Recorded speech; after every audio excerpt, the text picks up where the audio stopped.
CBN Vida Profissional, com Andréia Salsa.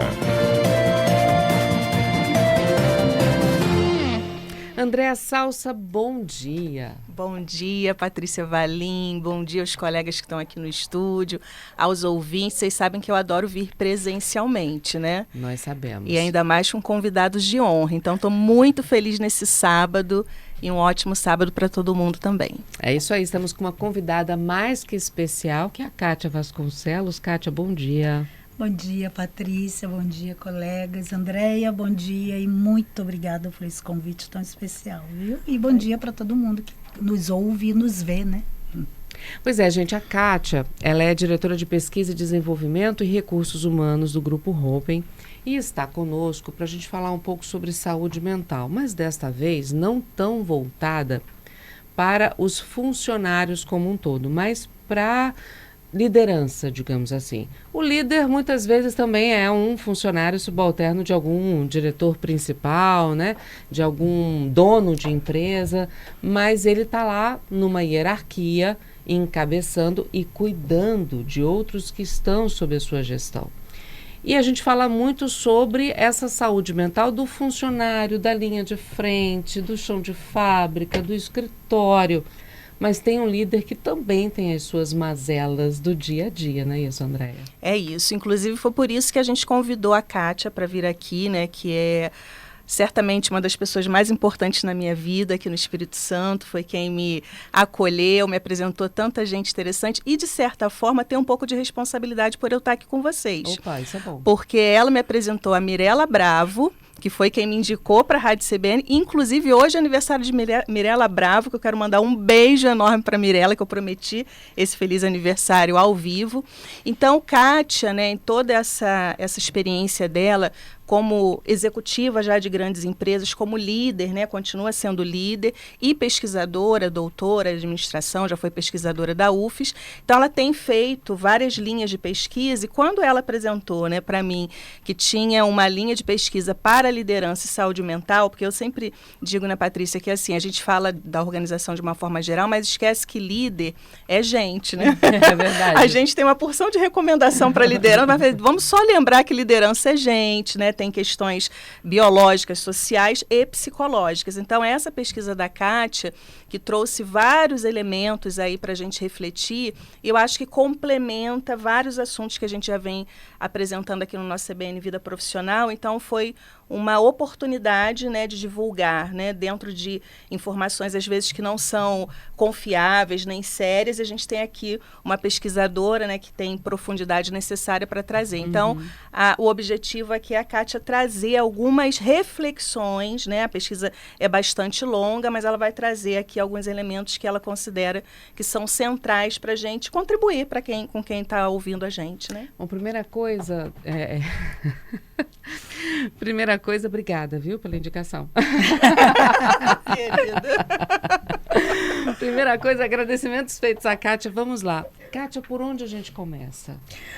A gente começa dizendo, como a Andréia disse, uma liderança é gente, né? E eu acrescento que é gente que não usa capa e sai voando. Porque não é super-herói. A gente coloca a liderança num lugar muito heróico, muito mitificado, e eu penso que boa parte do que a gente ouviu nessa pesquisa é justamente uma denúncia sobre isso. A gente não quer mais capa para voar, né? Pois é, e aí eu vou num outro ponto, assim, extremo desse, porque também tem muita liderança que é vista como o pior, o péssimo, né? O que eu acho que traz uma carga ainda muito mais pesada para a cabeça desse líder, que é meio mal visto, ou uma impressão que os funcionários têm que possa ser ruim desse chefe. Tem isso também, não tem?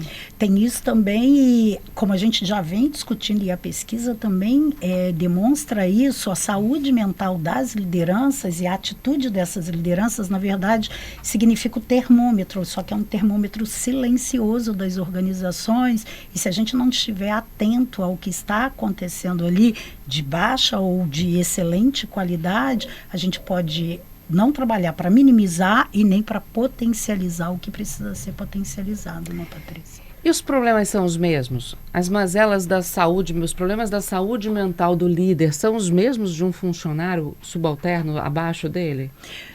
a gente encontrou os mesmos indicativos, mas há fatores que precisam ser levados ainda mais em consideração. Porque, assim, a saúde mental é um tema que, de fato, atravessou a nossa vida, a pauta das organizações, e nada de se estranhar, porque, como humanos, né, somos seres biopsicossociais e a saúde mental faz parte. A grande questão é que a gente nunca falou sobre isso no ambiente de trabalho, né, e muito menos falamos sobre saúde mental de lideranças. O que as lideranças indicam para a gente, acima de tudo na pesquisa que nós fizemos, de que não há espaço para se falar dessa vulnerabilidade. Eles não se sentem seguros, eles não se sentem à vontade, né, de demonstrarem para a organização, para as organizações, que assim como as demais pessoas que estão ali, eles também têm necessidades. E isso na pesquisa a gente até denominou do paradoxo emocional, porque nesse momento estamos todos exigindo que as organizações cuidem disso, lembrar que organizações, elas são feitas de pessoas e as lideranças são justamente os grandes porta-vozes disso. Uhum. Se eles não encontram espaço para falar das suas próprias necessidades, como vão cuidar da necessidade dos outros? É como se fosse um sinal de fraqueza, uma demonstração de fraqueza, se eles falassem dos problemas que eles sentem. Exatamente. E aí, de novo, a gente vai para aquele modelo de liderança, Patrícia, que todos nós fomos educados, né? Desde pequenininho, em casa, na escola. Quem é o pai ou a mãe? Aquelas figuras fortes, né? Especialmente no modelo patriarcal, pai, forte. Na escola, o professor, a professora, o diretor. Na empresa, a liderança. E como é que vai fragilizar essa figura, né? Uhum. E como mostrar para esses líderes ou para os donos das empresas onde eles são líderes que isso não é um sinal de fraqueza, que eles podem realmente mostrar, e seria até mais fácil se eles mostrassem, cuidar da situação, do que eles esconderem e a situação piorar, digamos assim. Eu penso que na vida organizacional a gente precisa sempre fazer com que as lideranças, as principais lideranças desses negócios, né, empresários, empreendedores, enfim, entendam como é que isso repercute para a sua organização. Eu acho que a temática da sustentabilidade hoje já consegue ser ouvida e entendida pelas pessoas.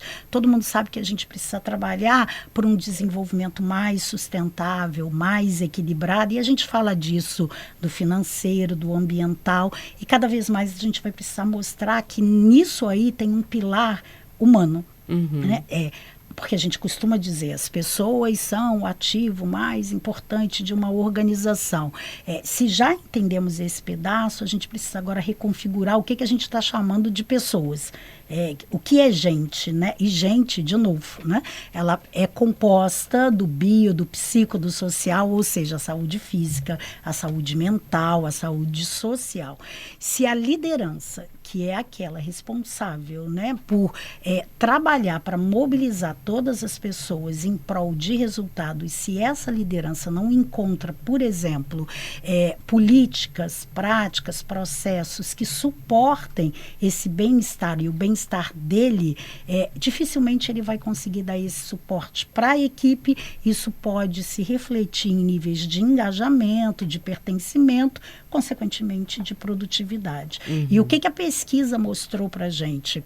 As lideranças dizem que, embora as organizações hoje, 50% das lideranças disseram para a gente que hoje já se fala sobre saúde mental nas suas organizações, mas quase 70% indica para a gente que não há qualquer políticas e práticas que efetivamente sinalizem de como as organizações vão tratar desse assunto. Ou seja, o que significa que não dá para a gente só falar sobre essa temática. É de fato necessário que a gente viabilize, né, espaços na organização para que lideranças e não lideranças se sintam acolhidos, protegidos, né, e com formas de, enfim, se tornarem melhores em todas as dimensões. Como é que você fez a pesquisa? Ela foi uma pesquisa, Patrícia, que rodou de março a maio desse ano. Nós ouvimos mais de 400 lideranças, mas dessas mais de 400 lideranças, nós chegamos a 280 lideranças, 60% dessas lideranças aqui do Espírito Santo e as demais espalhadas por diferentes estados brasileiros, e por meio de um questionário, né, com cerca de 40 questões, nós fomos buscar fatores individuais, sociais, ambientais e organizacionais. Então, a gente pesquisou sobre carga de trabalho, estilo de liderança, recursos para enfrentamento, enfim, 5 dimensões, e fizemos uma série de perguntas. E o que essa pesquisa demonstrou para a gente? Que as lideranças já dizem utilizarem de recursos de enfrentamento para cuidarem da sua saúde mental. Isso é muito bom. Qual é o ponto de atenção? A maior parte dos recursos de enfrentamento são recursos individuais. Sabe aquela coisa assim, eu vou na academia, eu cuido do meu lazer. Todos os recursos de enfrentamento mais coletivos e organizacionais, eles apresentaram fatores muito baixos. Né? E das dimensões, a que apresentou o fator mais baixo foi o suporte e apoio organizacional, ou seja, eles não enxergam espaço na organização para falar sobre a sua própria vulnerabilidade e nem enxergam políticas e práticas nessa organização que permitam. Né? Andréia. E aí eu fico pensando, ouvindo Kátia, né, que ela faz a conexão com o conceito de sustentabilidade, quando você fez a pergunta, mas e os donos das empresas, como que a gente faz para sensibilizá-los de que liderança, afinal de contas, é gente, tem questões emocionais? Primeiro, sempre reforçando, porque eu acho que tem um dilema, Kátia, que é assim, né, a gente às vezes deixa de humanizar até os donos da empresa, porque os donos da empresa são gente também, né? Só lembrando, né? Por enquanto, né, não são as máquinas. Então, essa pessoa também, ele é um ser humano. Claro, com as suas questões, mas além do aspecto emocional, né, de entender que o clima é relevante, que a cultura, há que se pensar um pouquinho mais na frente, como o Kátia está sinalizando sobre sustentabilidade, quando a gente faz uma conexão com aquele movimento, né, tendência, enfim, que não é nem tendência, já é fato, que eu já trouxe aqui algumas vezes, que é o chamado Quiet Ambition, que são os jovens que não têm o desejo de serem líderes. Porque imagina, a saúde mental para os jovens é elemento central, mais do que nunca. Uhum. Se eu vejo que a minha liderança não tem sequer espaço para se expor, para trazer esse elemento, e a empresa, o que eu vou ficar fazendo nesse lugar da liderança, além de toda a responsabilidade, além de toda a pressão, eu sequer posso assumir que eu tenho elementos emocionais, porque senão eu vou ser considerado uma pessoa frágil. Uhum. Então, é até uma questão de futuro das organizações, né? A gente precisa humanizar essa liderança, porque senão ninguém vai querer ocupar essa liderança, porque os jovens todos estão compreendendo que o aspecto emocional é um elemento central, né? Posso adicionar uma coisa aqui, claro. Patrícia? E a Andréia está trazendo como se essas lideranças, inclusive, no geral, não tivessem chegado lá. Mas as que já chegaram, inclusive, na pesquisa, são as que se demonstram mais vulneráveis. Né? A gente segmentou por gênero, faixa etária, e qual o grupo de lideranças que se demonstrou mais vulnerável? Os até 30 anos. Né? E, inclusive, na pesquisa, eu faço essa análise de que, na medida em que eles são os mais vulneráveis, e os de 50 a mais parecem já terem descoberto um caminho de proteção. Uhum. E a gente faz essa análise, inclusive, sim, de que há um tempo, há um caminho a ser perseguido, né? E há um preço, há um custo de ter lideranças mais jovens. Precisam de mais suporte. Eu queria até, vocês duas acabaram entrando num pedaço da pergunta que eu ia fazer, porque os líderes mais novos sentem essa necessidade, né? Os líderes mais velhos, essa preocupação ela é nova no mercado de trabalho. Se você parar para pensar em líderes mais velhos, eu não sei se a gente pode falar que isso seria uma fraqueza ou se eles já foram treinados para criar uma casca grossa do tipo, eu não preciso me preocupar com isso. O meu foco é produtividade, é trabalho. Eu não tenho que me preocupar, eu não tenho nem que pensar no meu bem-estar, porque eu fui treinado, né, ao longo dos anos e da minha carreira para ser assim. É isso? Ou eles escondem realmente a fraqueza deles? ou nem sequer eles pensam que existe isso? Eu acho... Porque às vezes a impressão que dá é que eles nem... que fraqueza, não, gente, não existe não, tem que trabalhar. Eu vou trazer o meu ponto de vista e acho que a Andréia pode complementar isso também, já que ela trabalha com saúde corporativa há bastante tempo. Eu acho que essa geração mais velha, e eu me incluo nela, né? Essa temática, ela ficava da porta para fora.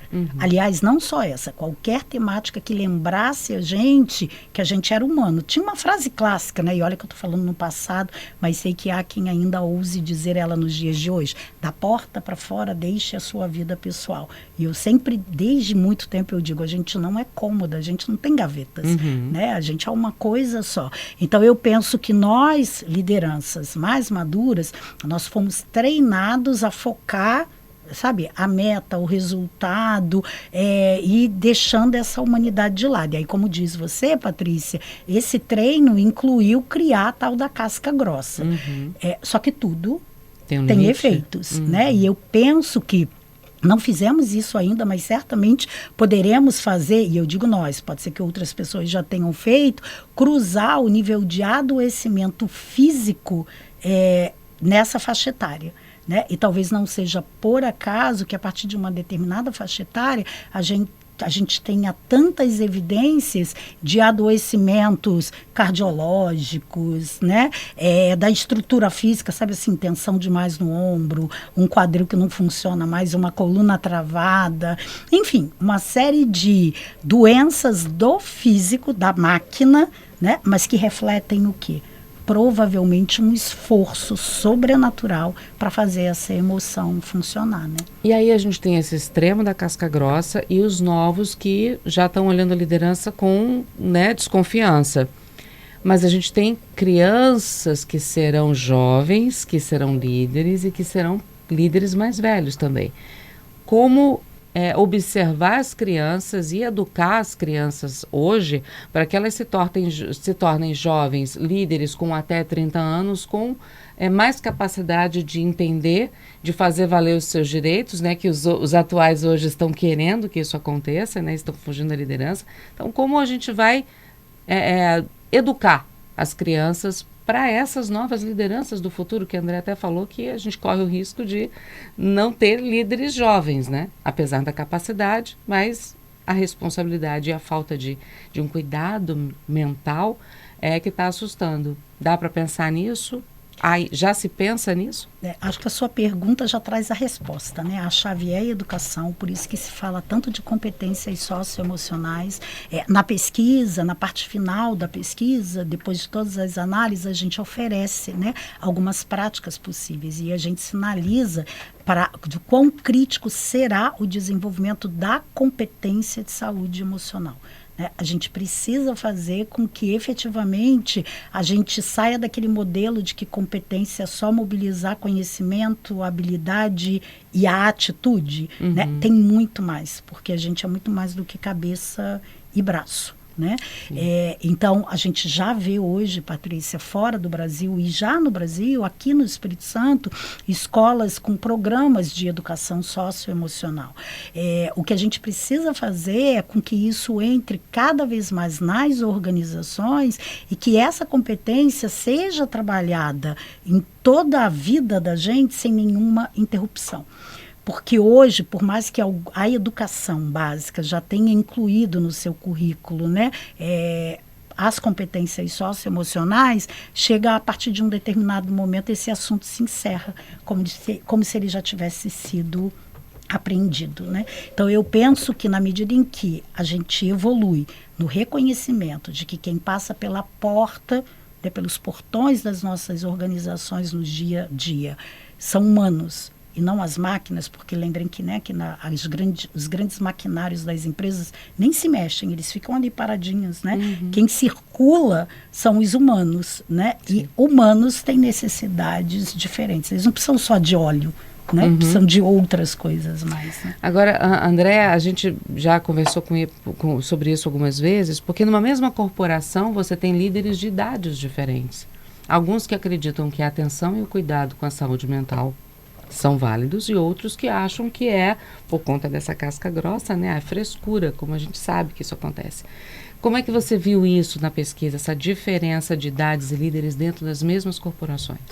A pesquisa, como eu falei, ela foi segmentária etariamente. A gente viu que as lideranças mais maduras pontuam, né, menor necessidade de intervenção organizacional. Então, assim, você tem lá recursos de enfrentamento? Eu tenho, eu já desenvolvi, está tudo certo, caminha. E a gente vê um público de até 30 anos sinalizando, né, a falta de espaço para vulnerabilidade de forma mais intensa. Então, a gente pode dividir 2 grupos da pesquisa, aquele grupo até ali 45, gritando um pouco mais, e dali para frente já mais estabilizado. Né? Mas a gente pode dizer, então, que a gente está vivendo um momento de transição, entre eles, tudo bem dentro da corporação, esses pensamentos diferentes, a gente está num momento de transição que no futuro nós teremos apenas líderes que serão atendidos nas suas necessidades? E esse período de transição duraria quantos anos ou décadas? Eu não sei dizer, André, se vai dar para a gente falar de uma homogeneização, sabe? Porque é lembrar que o tempo inteiro novos grupos geracionais chegarão. E esses grupos geracionais, eles vão refletir aquele momento histórico, social, cultural do que a gente está vivendo. E até o que eles aprendem em casa com os pais, que muitas vezes foram esses líderes casca-grossa, né? Exatamente. E assim, o que a gente já tem certeza? A gente tem certeza de que os avanços tecnológicos que a gente tem vivenciado serão cada vez mais intensos. Se por um lado eles facilitam uma série de coisas e contribuem, obviamente, né, aumento de expectativa de vida, a gente bate palmas para os avanços tecnológicos, né? Mas ele também traz para a gente os grandes efeitos do que a gente está vivendo hoje, que é essa exaustão. Então, se hoje já estamos sobrecarregados e isso tem sobrecarregado essa capacidade emocional de lidar, a gente consegue prever o que vai acontecer daqui a 5 anos, daqui a 10 anos? Aquele clássico que eu falo, não tem resposta simples para problemas complexos. Esse é um problemão complexo, super complexo, mas a gente precisa falar sobre ele, né? E eu acho que é um pouco do que a gente se propôs hoje aqui no quadro, é dizer que isto é um dado de realidade. Por mais que... E aí, Patrícia, eu entendo que os mais maduros, né, que fazemos nós aqui parte, somos mais resistentes e a pesquisa evidenciou isso, mas eu acho que a gente também começa a flexibilizar um pouco, né, Kátia? Eu vejo, assim, pessoas, líderes mais maduros, começam a reconhecer que não tem só um atravessamento mental e biológico, como Kátia falou, mas um atravessamento social. Sim. E isso, às vezes, vai para dentro da nossa casa, que a gente pode segurar dentro do trabalho, mas explode com a esposa, com o marido, com o filho, tem relações que não são adequadas, porque, como você disse, tem um jovem dentro de casa, que às vezes é o filho, é o neto, e que está discutindo. Então, as pessoas estão se sentindo um pouco também pressionadas a se abrir um pouco para essa nova realidade, né? Bom, para a gente encerrar, eu tenho aqui participação da Tatiana conosco. Bom dia. Perfeita entrevista, um assunto sobre saúde mental ao vivo. Ela está batendo palmas aqui para vocês. E ela diz: eu, funcionária pública da área de educação, refletindo e fortalecendo também a minha gestão. Olha. É isso, em todos os setores, né, Patrícia? É verdade. Kátia, onde é que os nossos ouvintes têm acesso à sua pesquisa? Eles podem acessar os dados, uma compilação? A partir do site do Grupo Hopen, hopen.com.br, lá estará disponível o link para baixar essa pesquisa e outras que estão já sendo produzidas aí no último ano. Eu queria agradecer imensamente a entrevista, a presença de vocês duas aqui no estúdio da CBN. Muito obrigada. Kátia, obrigada de novo pela culpa de trazer a Andréa Salsa aqui pra gente. Andréa, obrigada por ter trazido a Kátia também no seu quadro, no CBN Vida Profissional. Sucesso para vocês duas e, por favor, voltem mais vezes. Tá certo. Obrigada Patrícia. Mesmo. Obrigada. Final de semana maravilhoso para todo mundo. Agradecer de novo a Kátia e que a gente tenha um pouco mais de saúde mental. É isso aí, precisamos todos.